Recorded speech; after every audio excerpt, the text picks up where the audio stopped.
मनीषाताई आणि त्यांच्या सगळ्या सहकार्याने, विशेषतः अंकिता तू आणि तुझ्या सहकार्याने केलाय. आमच्या सर्व आमचे नगरसेवक आणि नेते मंडळी आहेत. मला एकच गोष्ट सांगायची की आपल्या महाराष्ट्राची प्रथा, परंपरा आणि संस्कृती इतकी संपन्न आहे की आपल्या या मातीमध्ये आपण श्रावणामध्ये उत्साह आणि निसर्गाशी समरस व्हायला नृत्य, गायन, गीत, लोककला, लोकनृत्य, लोकनाट्य, लोकसंगीत, लोकवाद्य या सगळ्या प्रकारातून आपला आनंद व्यक्त करत असतो. आणि ज्यावेळेला मला अशा स्वरूपाचा कार्यक्रम मनीषाताई मी कळवलं की या स्वरूपाचा कार्यक्रम आहे, त्यावेळेला मी ठरवलं की सांस्कृतिक कार्यमंत्री म्हणून या पिढीच्या आणि विशेषतः तुझ्या आणि सर्व पिढीच्या मागे उभं राहायचं आणि अभिनंदन करायला मी आलोय.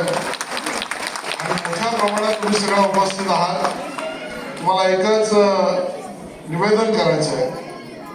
प्रचंड अडीअडचणी तुमच्या व्यक्तिगत किंवा कौटुंबिक किंवा सामाजिक किंवा व्यावसायिक आयुष्यात असतील. अडचणी येणं हेच जिवंतपणाचं लक्षण आहे.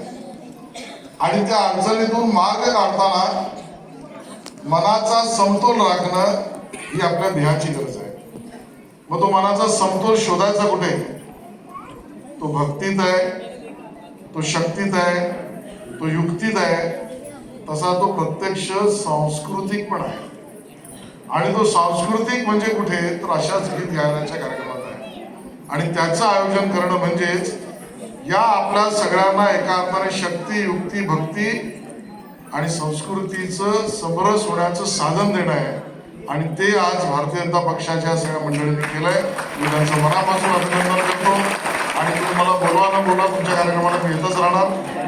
आणि दहिसर वासियांना, बोरिवली वासियांना भेटण्याचा मौका मी सोडणार नाही.